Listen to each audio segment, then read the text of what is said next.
Aha. Sambal gelage. Aha. Koni sambal gelage. He he Kanko he. muri bari neto kanko mai bari neto yo samba. C'est ça.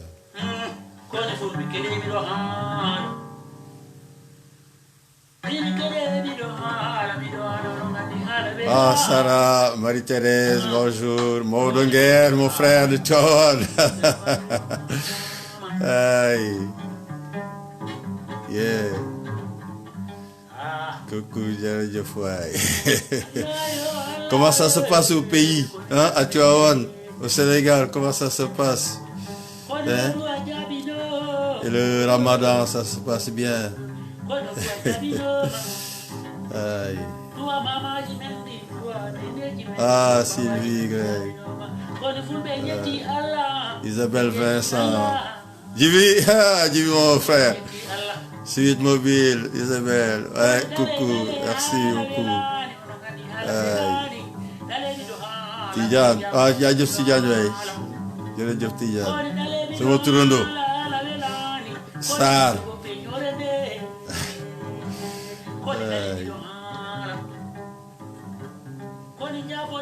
Jadjef. Coucou, Jibi, Jadjef, ouais. Alors, bonsoir. Comme d'habitude, hein, tous les mardis, on revient avec compte-heure, l'heure du conte. Aujourd'hui, le conte que j'ai écrit m'a été inspiré par ce qui se passe dans la période actuelle, tout simplement. Alors, j'ai toujours des aides par-ci, par-là. Il y a Josette Bonnet, qui est la marraine de mon fils, prof de français, qui m'a aidé un peu dans la correction, parce que quand on écrit avec ses idées. Et puis j'ai eu aussi les conseils d'une amie, d'une consoeur d'origine togolaise qui vit en France, qui s'appelle Luz Atani, qui est psychologue et formatrice en communication interculturelle.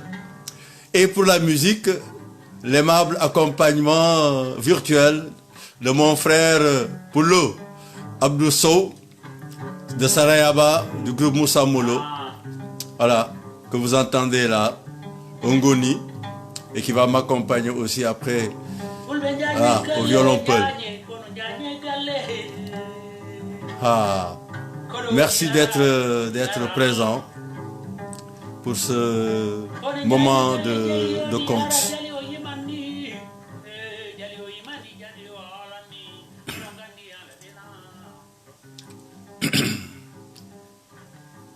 Je vais vous raconter l'histoire des trois louveteaux. Il y a très très longtemps, cochon et loup vivaient côte à côte dans la forêt, les uns apprenant des autres dans la paix et dans la solidarité. Les cochons apprirent aux loups à construire des maisons en paille, en bois, en pierre dans la forêt paisible. Certains loups préférèrent des maisons en paille, d'autres des maisons en bois et d'autres encore des maisons en pierre, chacun selon son goût et son désir. Entre aide et joie régnait dans la forêt. Les petits cochons étaient contents de jouer avec des petits loups. Les mamans louves aidaient leurs consoeurs truies et les papas cochons se joignaient aux papas loups pour veiller sur la forêt et les familles. Mais un jour, une terrible maladie apparut dans la forêt et plusieurs loups et cochons moururent. Les survivants loups et cochons furent obligés de se terrer. Les familles se retrouvèrent confinées au fin fond des bois. Une rumeur se mit à courir dans la forêt éprouvée. On racontait qu'une maman louve avait réussi à fuir la terrible maladie, craignant que le confinement ne réveille la rage du papa loup impulsif qui, à plusieurs reprises, sans aller jusqu'au cou, avait montré des signes de brutalité. Elle s'était donc mise en route avec ses louveteaux pour aller se réfugier chez ses parents restés dans une forêt voisine.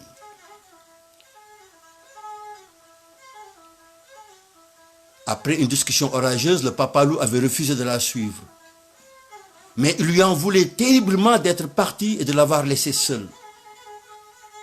La rumeur ajoutait qu'à son arrivée, elle avait trouvé porte close et silence car ses parents étaient morts. La rumeur disait aussi que la pauvre maman Louve, devenue orpheline et sans ressources, fut obligée pour ses petits de retourner auprès de Papa Loup. Or, Papa Loup, qui était toujours fâché contre elle, l'attendait derrière la porte de la tanière. Dès qu'il l'aperçut, il se mit à hurler d'une colère qui se transforma en rage. Il ouvrit violemment la porte, l'entraînant avec force à l'intérieur de la tanière et se mit à lui asséner des coups de croc au ventre, aux pattes, au visage, au cou, au dos, partout sur le corps. Les louveteaux s'aplatirent au sol, envahis d'une terreur sans nom. Ils avaient peur, très peur, et ne pouvaient pousser aucun cri, aucun hurlement. La rumeur concluait que les morsures de Papa Loup avaient fini par tuer Maman Louve et l'avaient traîné loin de la tanière pour l'enterrer à la hâte de peur d'être surpris. Papa Loup dit à ses louveteaux: « J'aimais bien votre maman, mais elle n'arrêtait pas de m'énerver, de me pourrir la vie. Et puis elle m'a abandonné tout seul dans la tanière et m'a privé de vous. C'est sa faute, elle m'a mis en rage. Maintenant qu'elle n'est plus là, nous vivrons heureux. Et surtout, ne parlez jamais de ce qui s'est passé, c'est notre secret. » Mais les petits louveteaux étaient loin d'être idiots ou insensibles. Dans leur petite tête, ils se disaient: comment peut-on frapper jusqu'à tuer quelqu'un qu'on aime? Leur maman était loin d'être une mauvaise mère. Elle s'occupait d'eux, tenait bien propre leur petite maison, s'arrangeait toujours pour préparer de bons petits plats. Mais le Papa Loup n'était jamais content. De peur de subir dorénavant les courroux de Papa Loup, les louveteaux décidèrent alors de s'enfuir un jour prochain à un moment propice. En attendant, il leur fallait creuser discrètement un tunnel pour s'échapper. Et ils s'y mirent l'un après l'autre à creuser, en guettant le moindre pas de Papa Loup. Maintenant que Maman Loup n'était plus là, il fallait bien manger. Et Papa Loup, qui n'avait jamais fait cuire un œuf, fut obligé de se mettre à la cuisine. Vous savez ce qu'il a fait? Il plongea dans la grosse marmite au-dessus du feu de la cheminée tout ce qui lui tombait sous la main. Oignons, ail, carottes, choux, manioc, patates, poissons, poulet, riz, farine, huile, œufs. Et mélangea tout ça avec de l'huile, du vinaigre et du beurre. 10 minutes plus tard, il appela les 3 louveteaux à venir à table et sans les attendre, il avala goulûment sa préparation. Les louveteaux ne touchèrent pas à leur assiette, ce qui ne dérangea point Papa Loup qui, après avoir bu 3 litrons de vin, se jeta sur les restes avant d'aller se coucher. Au beau milieu de la soirée, alors que les louveteaux creusaient et creusaient encore, le méchant Papa Loup fut pris de diarrhée qui provoquait des spasmes très douloureux. Il s'enferma dans les toilettes et se mit à hurler: « Apportez-moi une bouteille d'eau, apportez-moi une bouillotte chaude pour me soulager et que ça saute. » Comme les louveteaux tardaient, il se mit à tambouriner sur la porte, les menaçant de fessées mémorables et de privations de toutes sortes. À cet instant, les louveteaux mirent leur plan à exécution. Ils avaient atteint le bout du tunnel qui les mena hors de la tanière et ils coururent se réfugier chez le premier petit cochon dans la maison en paille. Et quand le méchant Papa Loup sortit des toilettes ruisselant de sueur, il réalisa que ces louveteaux avaient fui par un petit tunnel. Il se mit aussitôt à leur poursuite. Il alla d'abord à la maison des pailles des petits cochons. Il souffla si fort que la paille s'envola. Les louveteaux et le petit cochon réussirent à s'échapper à temps. Puis ils coururent se réfugier dans la maison en bois du deuxième petit cochon.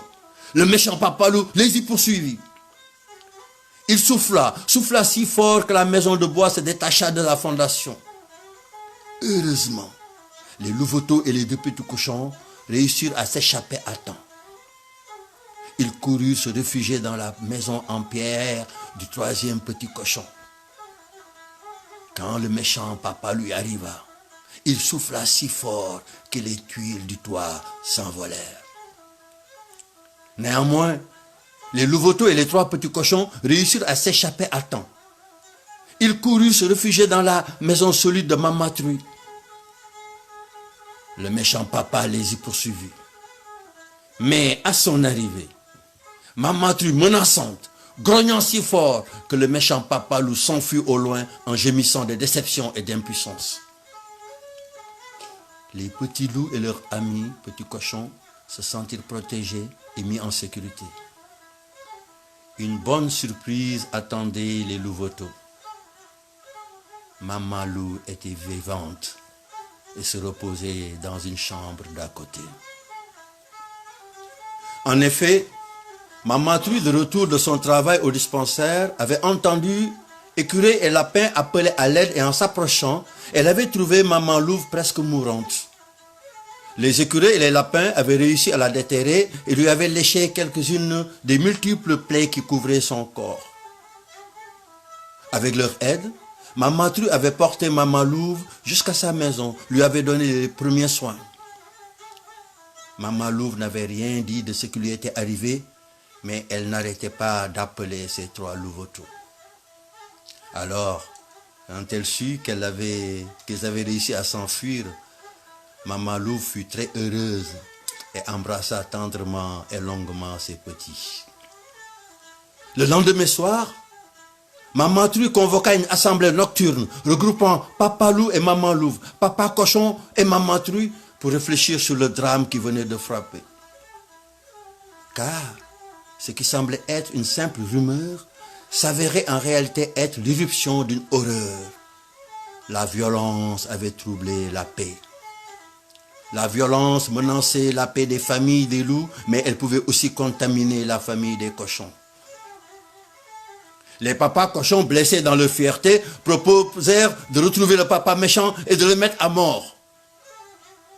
Les mamans et les mamans louves refusèrent cette proposition en disant: on ne résout pas la violence par la vengeance, car nous deviendrons alors tout aussi violents que Papa Loup. Alors les papas cochons dirent: la méchanceté de Papa Loup n'est-elle pas le résultat de notre long confinement ou de cette maladie qui nous a frappés? Nous proposons de le retrouver, de l'amener à cette assemblée pour l'entendre, le juger. Nous verrons alors s'il faut l'exiler dans la forêt des loups policiers pour un temps ou s'il faut le faire soigner chez les loups médecins. Cette décision est sage, dit l'assemblée. Une équipe formée de loups et de cochons partirent à la recherche du papa loup qui, dans la nuit, était tombé accidentellement dans un ravin.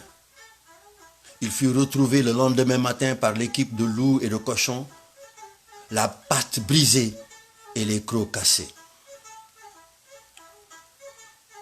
Pendant ce temps, les autres, restés dans la forêt, s'organisèrent.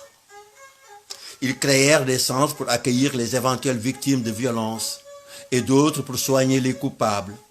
Des numéros verts pour appeler au secours en cas de violence furent divulgués. Une loi fut même votée et affichée sur chaque arbre de la forêt. Elle interdisait la violence sur les conjoints et sur les enfants.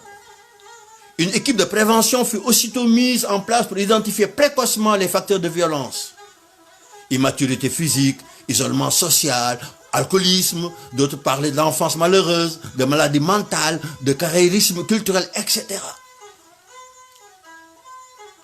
Les langues commencèrent à se délier et plusieurs témoignages furent recueillis. Les cochons et les loups réalisèrent alors que cette violence dans les familles existait bien avant la grande maladie et qu'elle avait été amplifiée par le confinement. Papa Loup accepta de suivre le programme de soins et en attendant, les trois louveteaux et leur maman furent hébergés chez Maman Truie. Il fut même créé une association pour lutter contre toutes les violences subies et qui portait le joli nom d'Orchidée Rouge. L'Assemblée des loups et des cochons appela chaque animal à réfléchir sur les moyens d'éviter ces terribles drames familiaux. De la forêt, on entendit leur appel. L'oiseau l'a écouté et l'a porté jusqu'à moi. Et j'ai découvert que dans le monde des humains, cela se passe aussi. Et qu'il y avait même un numéro pour appeler en cas de violence à la maison. C'était le 114. Aussi, mon conte repart sur le dos de l'oiseau indigo, dont j'espère avoir bien respecté le message. Je vous dis merci et à très bientôt, à mardi prochain, pour un prochain conteur. Au revoir.